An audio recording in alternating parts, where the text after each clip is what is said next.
Welcome to Paul or Nothing, the place to get all of your Paul all of the time. Join me, your host Sam Wiles, as we discover the history, the music, and the man behind it all, Paul McCartney.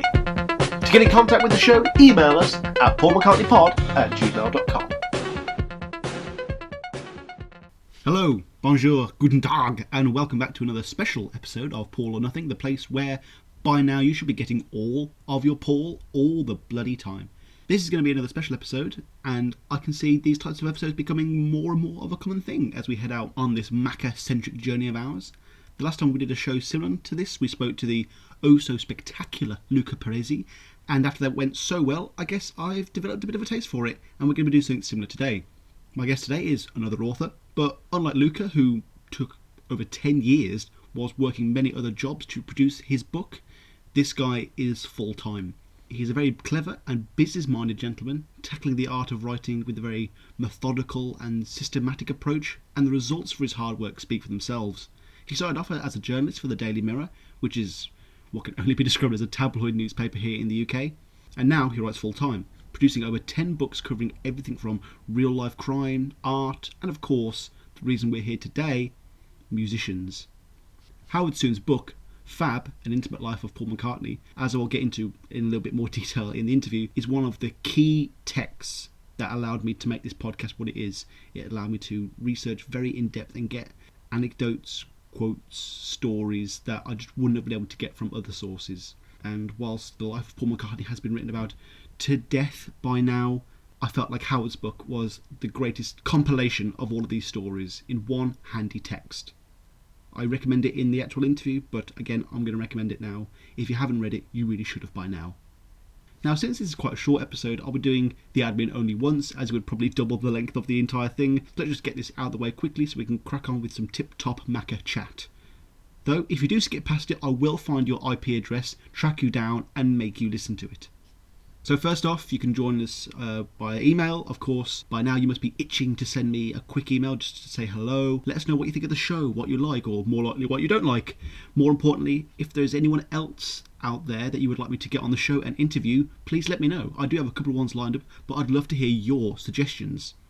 Then there's the YouTube page, and if you're not arbitrarily subscribed to us on that page either, by either searching Paul McCartney Podcast or Paul or Nothing Podcast, then you obviously hate me and the show, and you're not a real fan. So you know how to amend that, and you better fix that quickly. There's also our Twitter page. It's quite simply the best way to keep abreast of all things Paul or Nothing. Give us a quick follow and find us at McCartney Pod. And last but possibly least is the blog. By the time you hear this, it will have gone under some much needed maintenance to get it up to the standard that the show obviously requires. Basically, it's a hub of all past, present and future episodes, as well as some little BuzzFeed-esque clickbait articles about topics that I couldn't quite turn into full episodes. You can find that at www.paulmccartneypod.wordpress.com. That's www.paulmccartneypod.wordpress.com. There's just a couple of little things I want to get out of the way though before we start. There's two things in the interview that we address but never quite get back to. I asked Howard if one of his early books, Fred and Rose, was used in an ITV drama with Dominic West and Emily Watson, and I couldn't remember the name of that show. And after going back, I actually had to ring my dad to ask him what it was called, but that show is called Appropriate Adult, and I'd highly recommend it. It's probably one of the best things that ITV did before their kind of grand renaissance that they're going through now. And the other thing we mention, Howard mentions quoting a guy who said that Paul McCartney likes to live above the shop, quite literally, and that quote is from a man named Tony Barrow. And now, with all that out of the way, we can finally get to the juicy Nougat Centre. I'm now going to transfer us over to the quasi-live feed, and I hope you get as much out of it as I did. Howard's quite an interesting cat. Take it away, me. Hello and welcome to Paul or Nothing.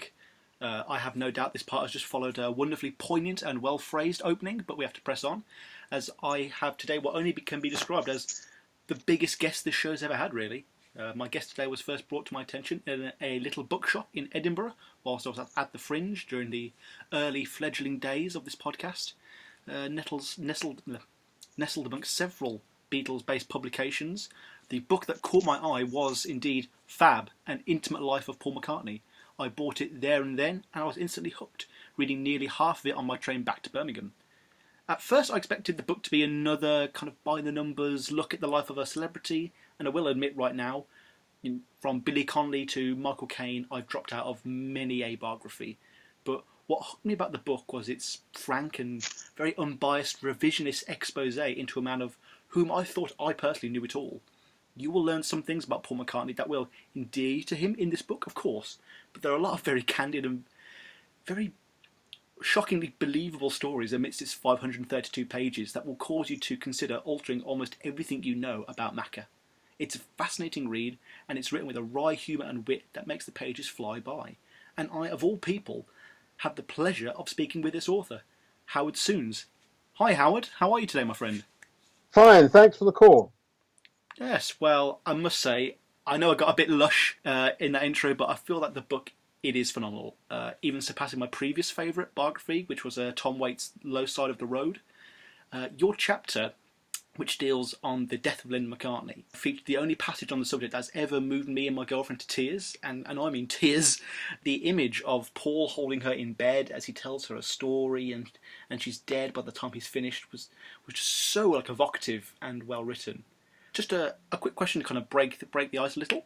What was the last movie you saw at the cinema? Well, I go to the cinema very infrequently, and I really can't even remember the last film. It may have been the Hotel Budapest. Oh, but I don't go often. Fantastic choice. Obviously, you're probably a very busy man, as I'm sure. I just prefer to watch films at home. I'm just not. I prefer to watch. I watch films all the time, but I just don't like to go to the cinema.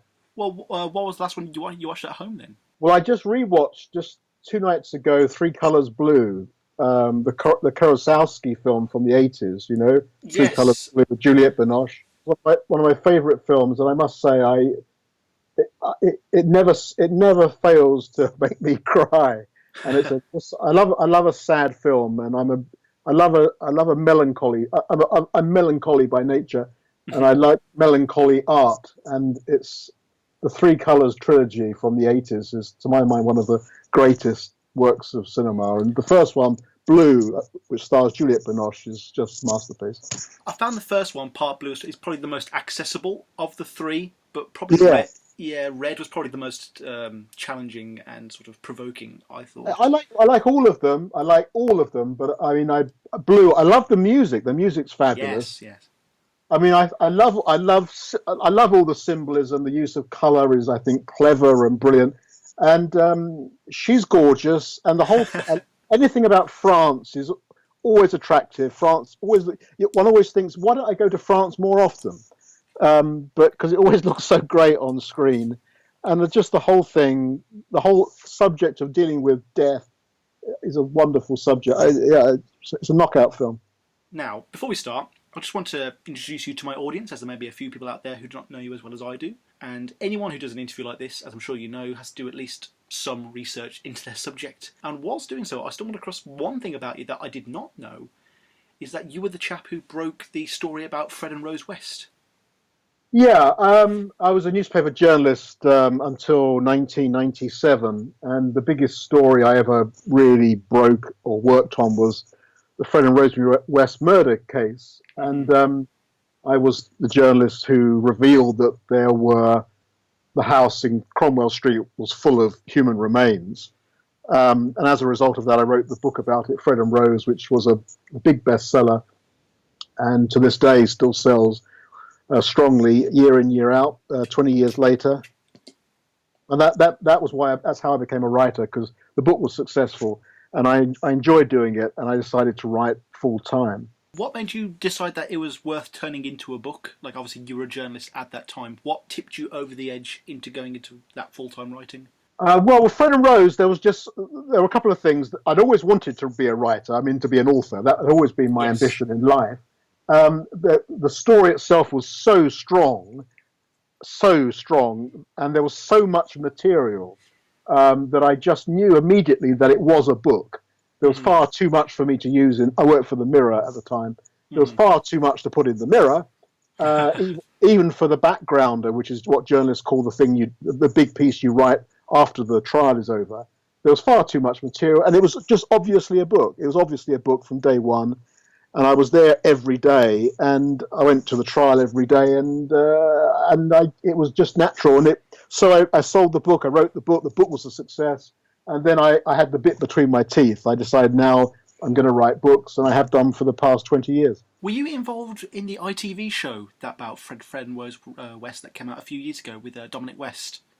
No, I wasn't. I know about it, but no, I wasn't involved in that. No. It was very good, actually. It probably took elements from your book, a book which I actually do have on my way right now from Amazon, because I have a friend who does all the artwork for this show. He absolutely loves serial killer, so that'll fill his stocking very, very nicely. Yeah. We've said, you were brought into the spotlight, shall we say, breaking the Fred and Rose West story. And then Fred and Rose came out as a book, like I say, a big success. Then you went on to do Dylan, Bukowski, Winehouse. You seem to be drawn to people who are best in their field. So what about Paul McCartney drew you specifically to writing a book about him? Well, I just, with all those books, and in fact, I've only written 4 music books. I've written 10 books, and 2 of them are literary biographies, 2 of them are crime books. One's a sport book, one's a book about art, and there's 4 music books. So I'm not a music writer per se. Yeah. My only interest in any subject is that it's a good story. Mm-hmm. I think it's a good story. I'm personally interested in it. I think I can do something with it, and also that there's a market for it. And with Paul McCartney, I was in the middle of writing a book called Heist, which is a crime book, which turned out to be a very, very long project, and it cost me a lot of money. It took 3 years to write, and it became a very financially draining project. And as a result, I needed another book that was very big and very remunerative and had broad appeal. And it was around the time that McCartney was going through his terrible divorce from Heather Mills. Mm-hmm. And it dawned upon me that this was a good time to write a Paul McCartney book, and a Paul McCartney book that was different to previous Paul McCartney biographies, in that one paid equal attention to the Beatles music, which I enjoyed as much as anyone, and the post-Beatles life, which the music I'm not so keen on, frankly, but the man himself is nevertheless always interesting, because he's the biggest music star in the world. Frankly, and so I thought this was a big project. I could get my teeth around. I could make some money. I could sell it all over the world, and all of that is true. Yes. And so that was why I did it. Frankly, I mean, I had been to see Paul McCartney, and I'd enjoyed his shows, but I'd enjoyed them in the sense that when he played Beatles songs, I was smiling and happy, and when he started playing Paul McCartney songs, I was bored. So that was kind of my aesthetic judgment about Paul McCartney, and that hasn't changed too much, frankly. So you are definitely a fan of Paul McCartney, the Beatle, rather than Paul McCartney, the solo act, then? I'm not a fan of anyone. I hate the word fan. Okay. As Bob Dylan always says, fan is short for fanatic, and one should never be a fanatic about anybody. I like the music of the Beatles, not as much as other people I've written about. I mean, I'm not in any way as invested in the Beatles as in Bob Dylan, but I like the Beatles. The Beatles are amusing, and the music is well made, and it's beautiful, it's fun, it's lovely, it's nostalgic, of course, also for all of us. The music of Paul McCartney, the solo artist, I find much less impressive.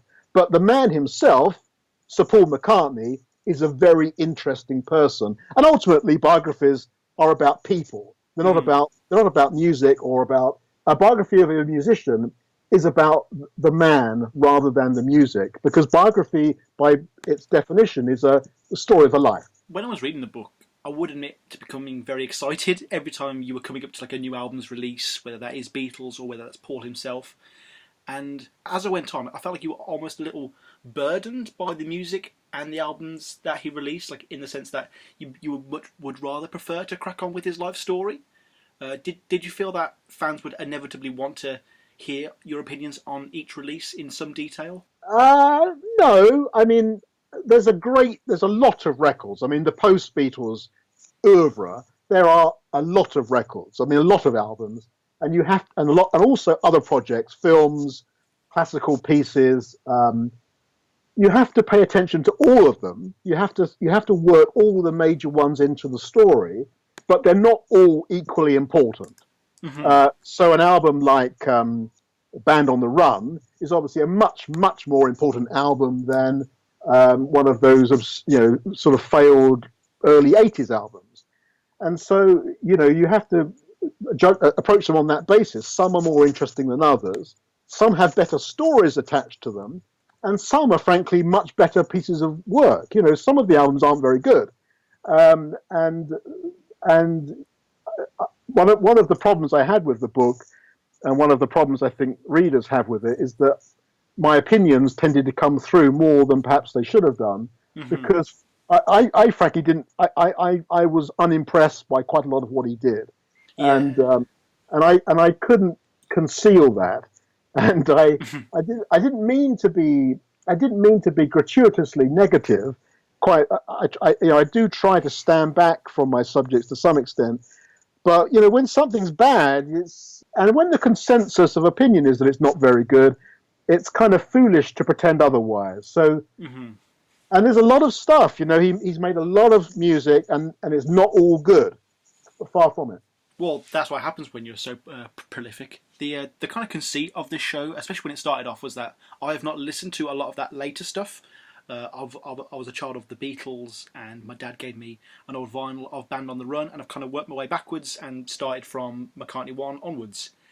And I actually was quite surprised that you actually got a bit more lenient and seemed to enjoy a lot more of the later work, and saying that they had generally better lyrics. Maybe he was a bit more reserved and not as overly experimental. Well, I think some of the later stuff he did, was actually better. Now, the fact that it may not have been more popular, the album he made when his wife was dying, Flaming Pie, that's a good album.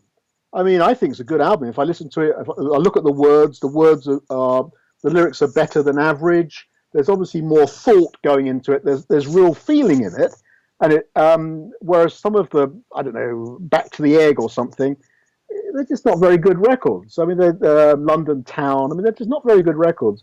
But some of the Fireman stuff I quite liked. I liked it when he's a bit edgier. I quite like the Liverpool Oratorio, but I think also some of his classical stuff is naff, and it's also. And also, unfortunately, it's not really by him in the sense that he can't write music, so he has to use an amanuensis. And famously, he used I forget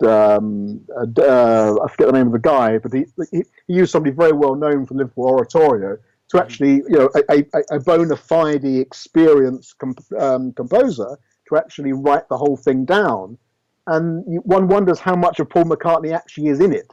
It's like Michelangelo getting another guy to paint the ceiling. Sort of, it's work by proxy. So there's all of that going on. But when he was good, I didn't like the album. The first time I saw him was, I think, in the late '80s when he did that big comeback tour with that Elvis Costello co-wrote album. And I thought that was poor. I heard that live when he did it. I didn't like it then, and then when I came to write the book years later, I still didn't like it.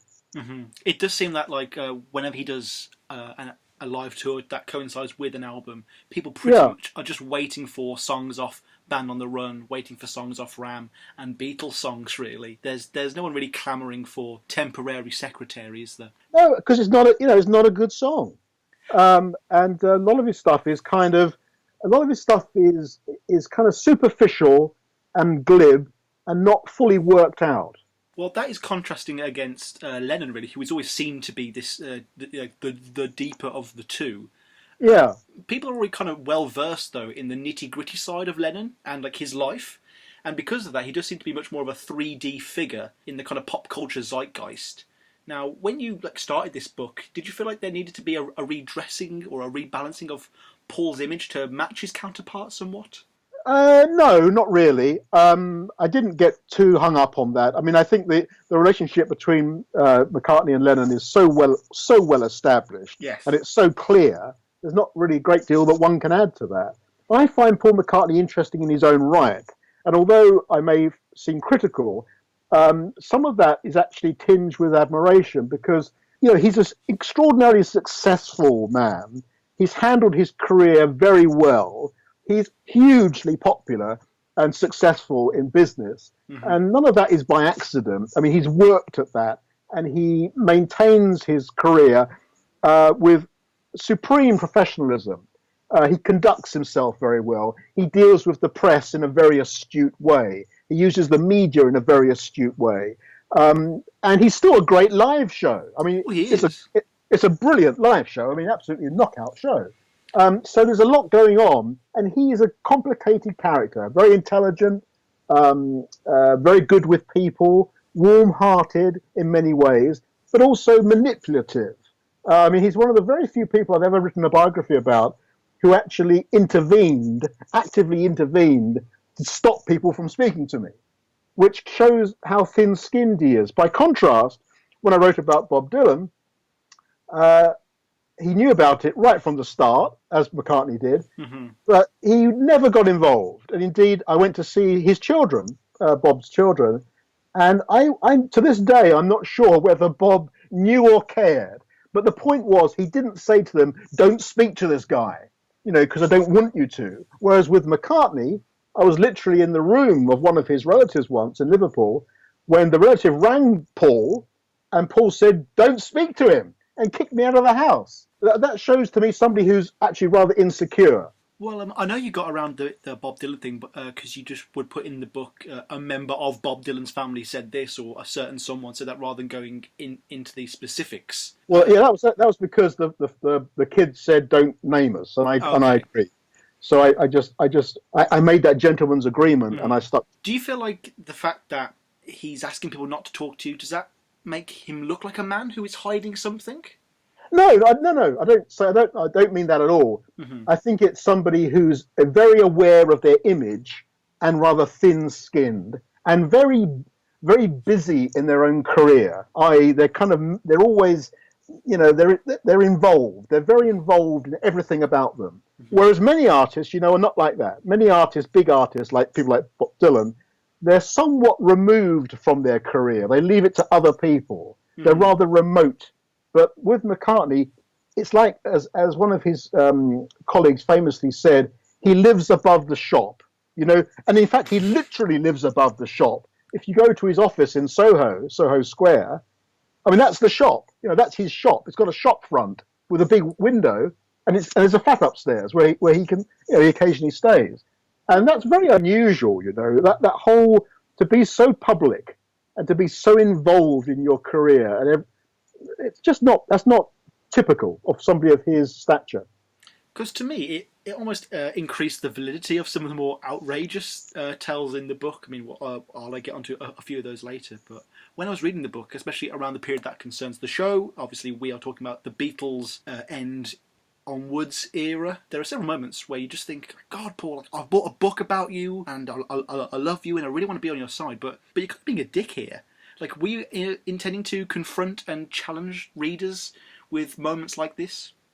Well, like what? Give me an example. Well, for example, I can remember a story with, I think it was Pete Best talking about an orgy Paul, George and Ringo had in the Reaper barn, or when Paul is charging out at journalists who have come up to the Mull of Kintyre, or the idea that he totally cut out Henry McCullough and Denny Sewell out of his memory, like some sort of Stalinist back catalogue. There were several moments throughout the book where I just thought, wow, he's not the squeaky clean guy that the sort of kind of Macaganda puts out. And I did find it was very humanising. That was one thing that did stand out to me. Like, we do see Lennon as more of a human because we do see his flaws. Paul is almost flawless in his general image that he puts out to the world and to the media.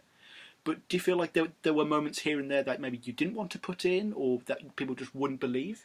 No, not really. I mean, if I had a valid story, which I believe to be true, and had evidence that was true, backed up by people telling me things and people who were reliable and made an offer more than one, then if I thought it added to the story, I would put it in. I mean, one doesn't write a book like this thinking, oh, let's blacken the name of Sir Paul McCartney. I mean, that certainly isn't my intention. But neither does one set out to gild the idol. The idea is to simply make him real.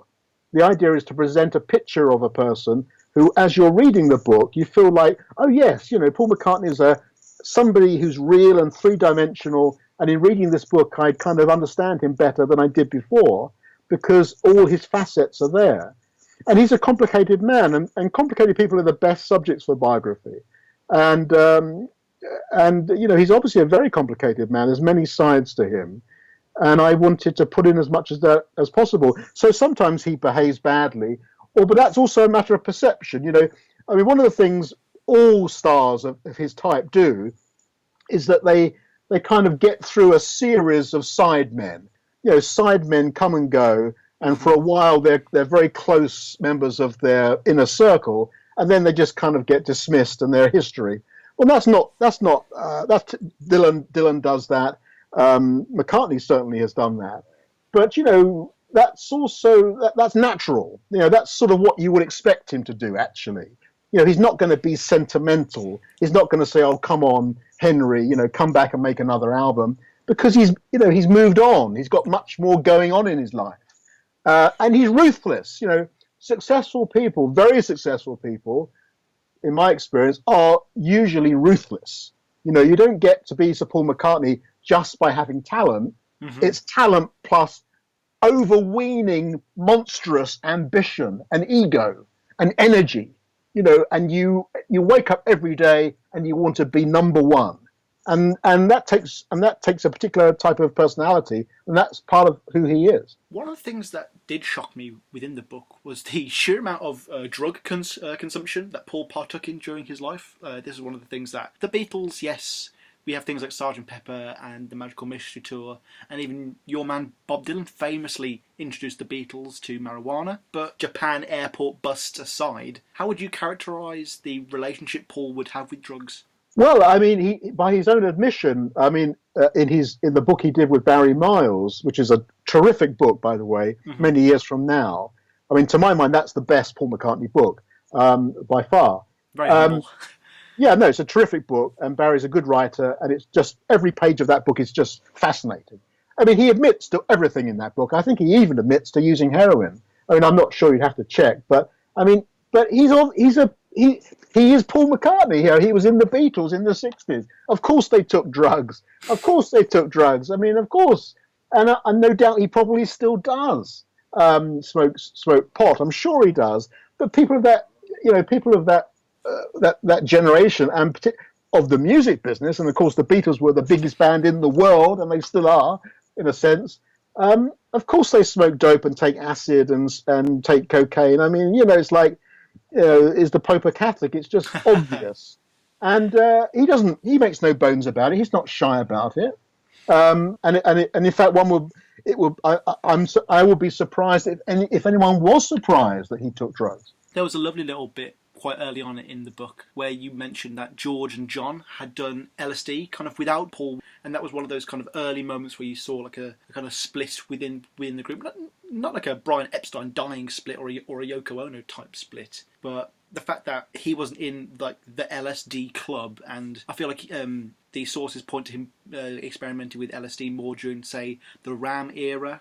Songs like Monkberry Mood Delight are just a real testament to that. But do you feel like it would have the same influence on the music? Because whenever people say to me drugs have an influence on music, it seems almost like a cop-out that people couldn't make music like this without it. Yeah, I'm sure it does have an influence. I mean, you'd have to go through every album sort of and think about the context.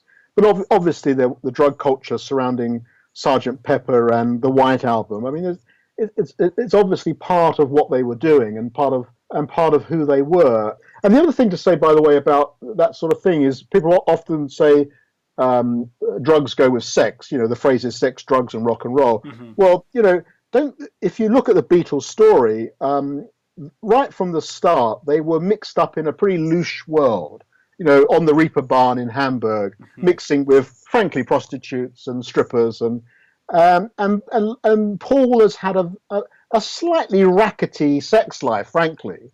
I mean, apart from the sainted Jane Asher, I mean, Linda was a good time girl, frankly, and you could call her a groupie. You might want to put it a bit stronger than that.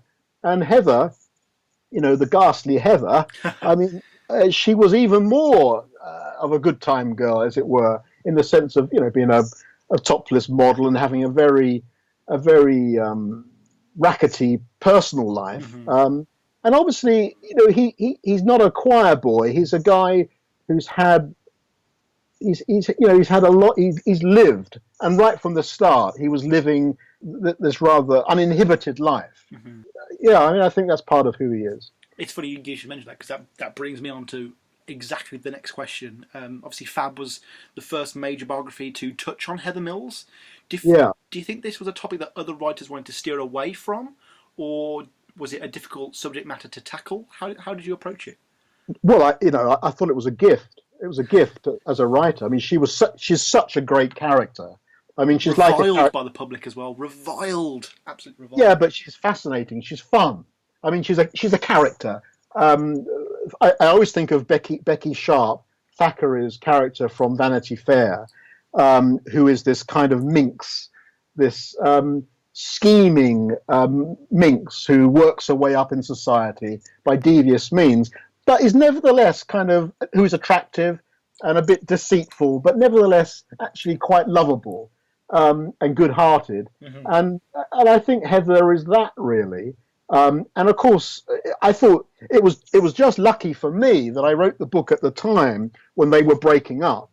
And at the start of my research, I went along to the High Court where the divorce was going through on the day that she threw the water over Paul's barrister. And I was there when they came out of the court. And Paul was obviously highly amused by this. And Heather was, she was in this kind of towering rage. Her dignity. I think the whole marriage somehow had obviously gone badly wrong a long time ago, and she wasn't prepared to be Lady McCartney.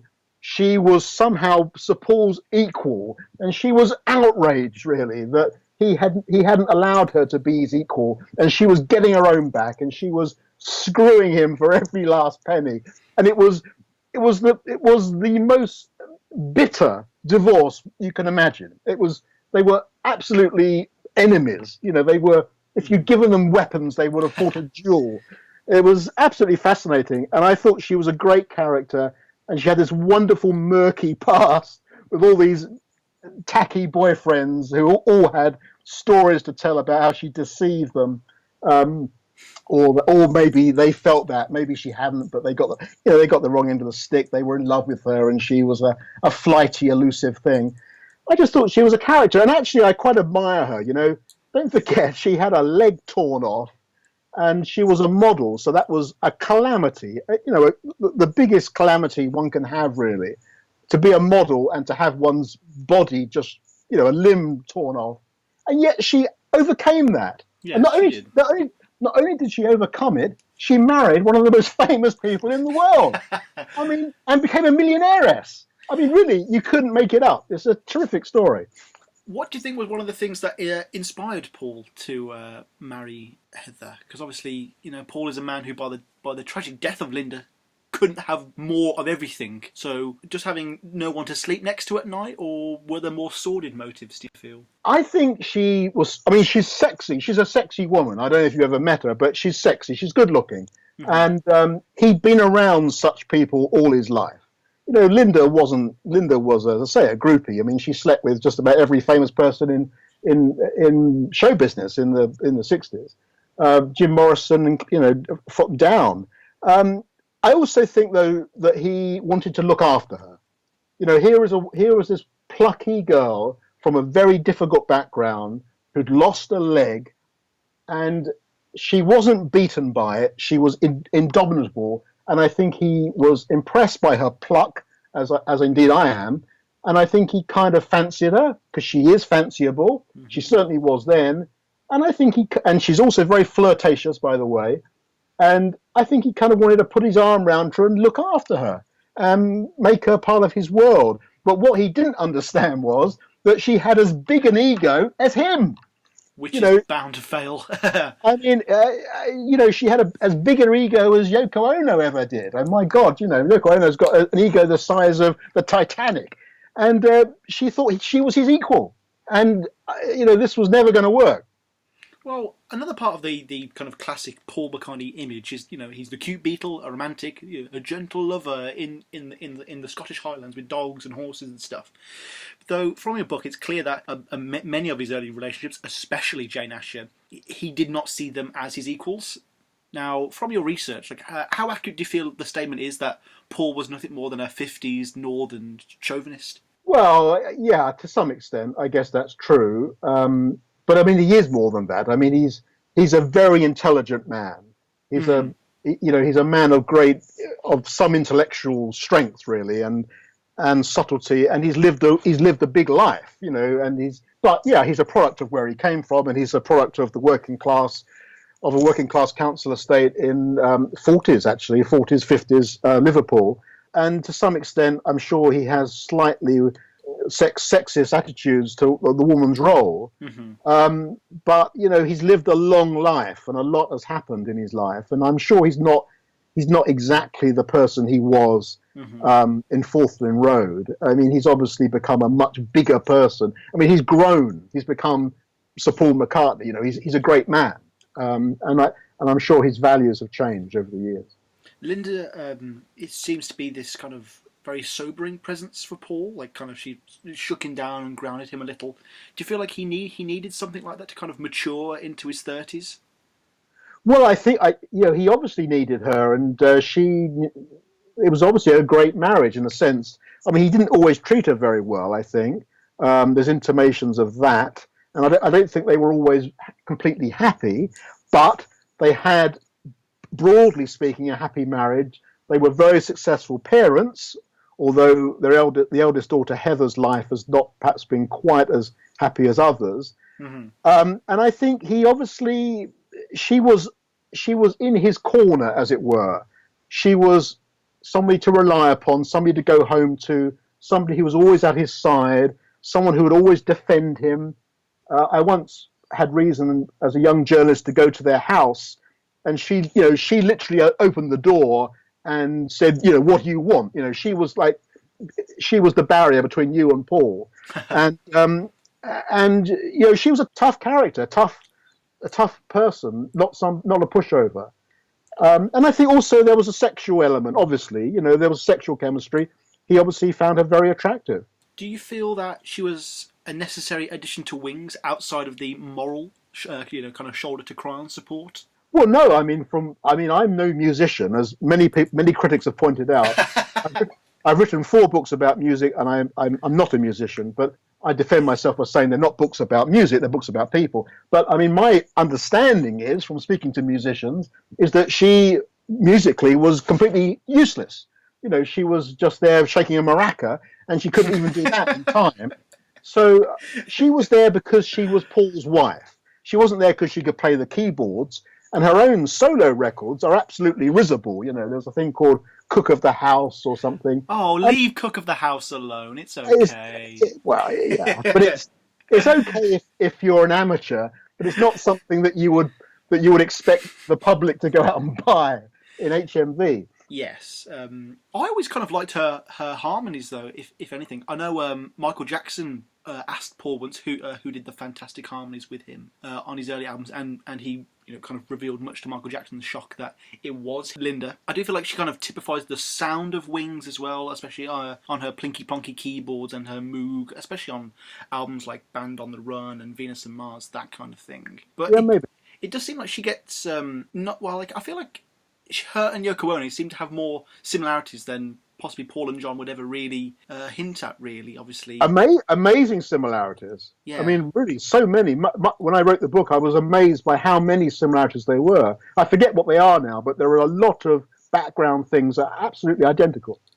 And, well, obviously, they're both foreign. They both come from arts that aren't music, and then they both go on to be the kind of musical aid for their husbands in their both post-Beatles careers. They're also both divorcees. They're also both obviously essentially American. I mean, Yoko, although born in Japan, is essentially American. And I think they even went to the same college at one point. Really? Oh, wow. Yeah, it's in the book. And they also grew up in the same part of... at one point, they lived in the same part of the States when they were young women. I mean, they've got a lot in common. And they're both also very strong people, strong characters, and that's probably the main similarity. Do you feel like Linda seems to be deified in the pop culture the same way John is, purely because she had died tragically, or I think she's forgotten now. I mean, when she died, it was a huge story, Mm-hmm. but I don't think Joe Public now even remembers who she was. Hmm. I mean, I'm not saying that to be unnecessarily negative. I just think it's a fact. I mean, she never actually, apart from her vegetarian food, she never really contributed to the culture, as it were. And I think she's forgotten. I mean, a lot has happened since Linda. I mean, Heather and now, the current Lady McCartney, and he's kept on going. He hasn't stopped. Yeah, what's the scoop with his new partner? I know very little about her. There doesn't seem to be much available online either. Well, she comes from this very wealthy. I mean, there is some interesting stuff in the book about her background and her family's background. A very wealthy trucking family in America. Her father had some legal problems with the Teamsters, which is quite interesting. And she's wealthy in her own right because of the family's trucking business, which is a multi-million-dollar business, big business. She's fitted in very, very well. I mean, she hasn't made the mistake that Heather made of trying to be Paul's equal. Mm-hmm. She's in the background. She looks very much like. I mean, she's not that much older than his children. I mean, she looks. No, she's not. To me, like Mary, which must be a slightly odd feeling for the kids. But I mean, it looks like a good marriage, doesn't it? I mean, it really does. Interesting how the Beatles, all of them actually ended up marrying Americans. America obviously played a huge part in their imaginative life.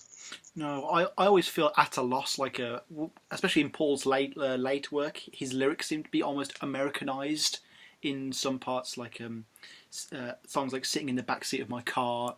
Obviously, it's called Red Rose Speedway. We don't have speedways here in the UK, and I feel at a loss, like he doesn't belong to us, this little island, anymore. He is of the world in that in that way. I think that's right, and that's right. And don't forget, he has several homes in America.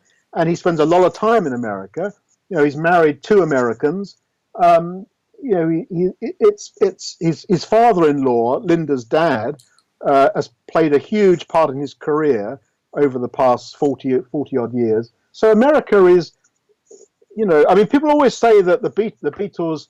They always talk about Liverpool, the Beatles from Liverpool, as if Liverpool is the nexus of the story. In fact, the Beatles, more than anything, are from London, in a sense. I mean, London is where the Beatles had their great success. But even beyond London, America, they all gravitated to America, and and that's maybe natural. But I think it's part of being a boy growing up in 40s, 50s Britain, watching American movies, listening to American music, of course. And America has a very romantic and attractive image, and it's where one ultimately, I think, wants to go. Yeah, there's no point when you can say, all right, name the top 5 Beatles gigs. There isn't one of them in England.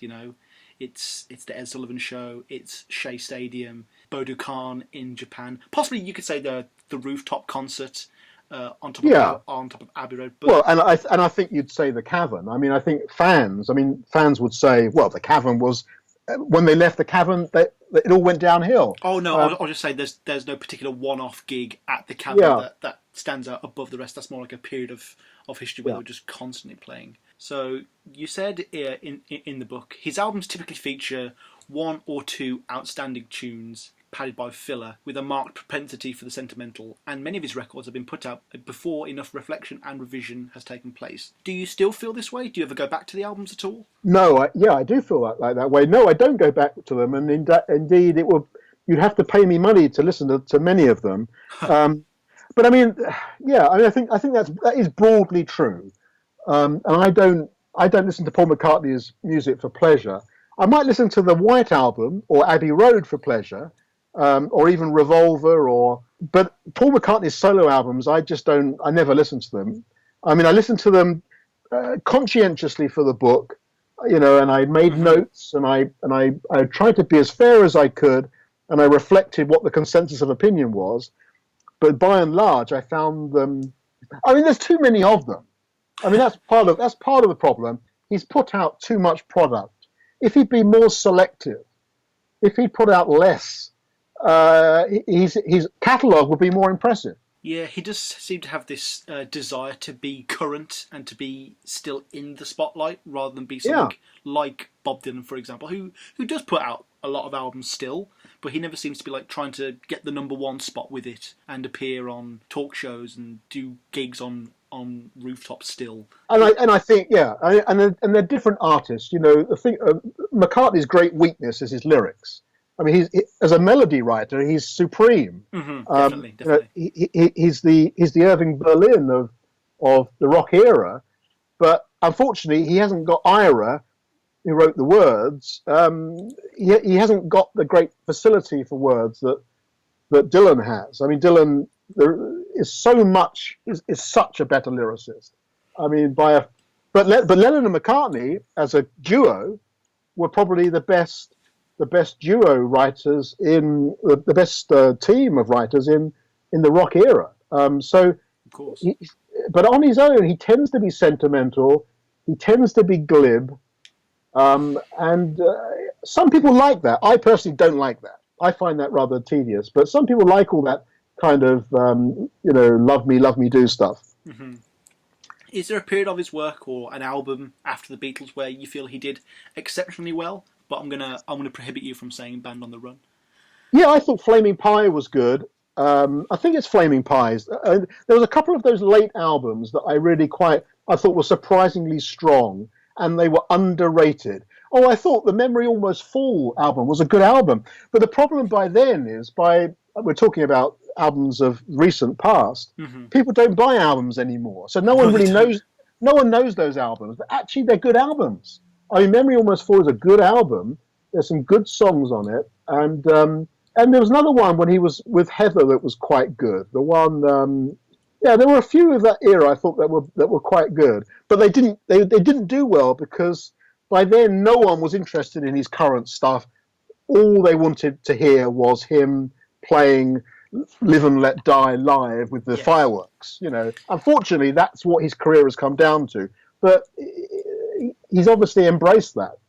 I do feel very bored every time he plays Live and Let Die, I must admit. I remember when he opened for the Jubilee for the Queen, and it was one of the worst set lists I think I've ever seen for a Paul McCartney show. Like he opened with the Magical Mystery Tour, which I was like, wow, is this a big hit according to you, Paul? I mean, there are stuff off probably McCartney 1 that I'd prefer to hearing the Magical Mystery Tour, but there always seems to be like a lack of him really gripping what the audience wants to hear, and it almost seems like it's down to committee rather than him picking the songs he wants. Especially in the Wings era, it's almost like a hodgepodge of what people want to hear from which album. Like now these days, you're never going to hear anything off Wildlife. You're never going to hear anything off Red Rose Speedway unless it's My Love, perhaps if you're lucky. And unfortunately, he does seem to be boiled down to his Beatles work, Band on the Run, and the occasional single after that, like, List What the Man Said or A Dance Tonight. On that subject as well, I was not impressed by New. I thought New was quite weak overall. Very overproduced album. Did you? Well, that came out just after I wrote my book, and by then I was no longer listening, frankly, so I didn't hear it.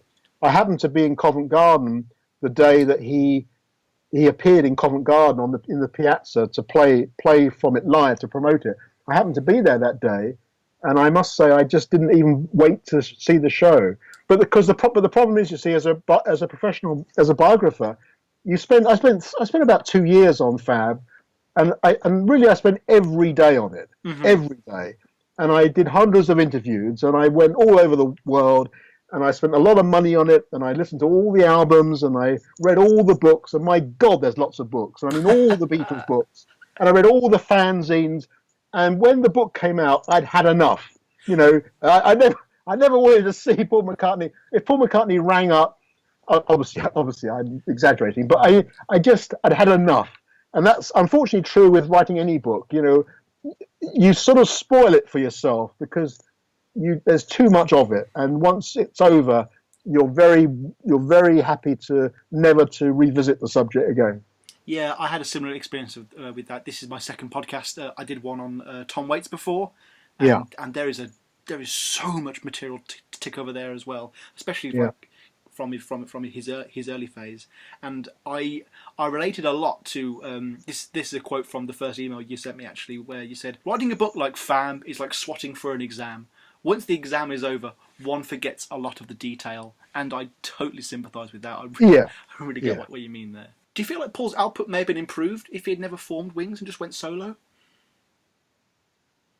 I don't know. I mean, I think broadly speaking, his best post Beatles stuff is in Wings, isn't it? I mean, really, the best post Beatles stuff is in Wings, I should think, or the most popular anyway. The most popular, Um, yeah. yeah, I mean, his solo. It's hard to say. It's a bit like Brian Ferry with Roxy Music. Whether it's with Wings or out of Wings, it's still Paul McCartney, isn't it? Yes. And I know it's a bit of a sort of false distinction, really. Wings isn't really a. It's not really a band. It's kind of just whoever happens to be playing with him at the time. Well, the funny thing is, when it became more like Wings, I think it's Wings at the Speed of Sound, which is the only album where every member of the band sings lead vocals, and the album suffers because of it, doesn't it? No one particularly. Yeah, I mean, yes, it was kind of nice to hear Jimmy McCullough sing on Venus and Mars because it's quite a good song. But then when he sings quite a bad song on the next album, Why No Junko, and then you got Linda's song Cook at the House, that then Denny has a stab, and you do end up missing Paul and wanting Paul to kind of rein it all in again. But then if he didn't do that, people would complain that he's too controlling, which is a criticism he's had throughout his career, really. And I thought the second solo album was good, and that was a good album. yeah, I'm going to be recording McCartney 2 soon. I've been diving into that album and the extended version that they've released on Spotify and on CD and stuff. Songs like Check My Machine. It's some of his best work. It's very endearing and charming, I must admit. And that brings us to the end, really, Howard. You've answered pretty much everything I wanted to say with succinct speed, really. I think I might just ask, out of grace and manners, are you working on any projects right now? Do you have a next project? I am, but nothing I can tell you about, I'm afraid. Because, That's what the last guy said as well. Yeah, yeah. Oh, the thing is, there's a phrase, that if you talk about a book before you publish it, you tend to talk it out. You just have to do it, and it's not helpful to talk about it, unfortunately, whilst it's in progress. And sometimes things go wrong, and you don't want someone to come back to you and say, "Well, what happened to that?" Well, it's a sort of secretive business to some extent. well, I'll be looking forward to that.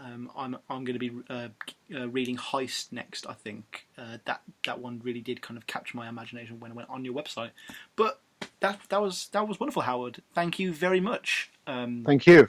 Yes, it's been a pleasure having you. And if I've got anything else I'd like to talk to you about, I'd like to hear back from you in the future. Thank you, Sam. Thanks, mate. Great way to spend an afternoon. Take care. Okay, cheerio. Wonderful. Right, that's it, folks. Thank you very much for listening to Paul or Nothing.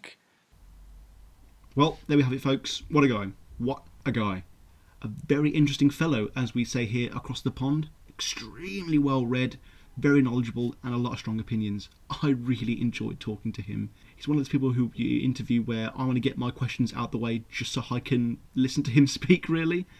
And really, Howard, Mr. Sounes, is the best kind of guest, because I didn't know really what we were going to be talking about in detail when we went in, and I ended up learning a whole lot more about Paul than when I started. Although listening back, I do feel I could have asked some better questions, as I swear 90% of his answers do start with the word no.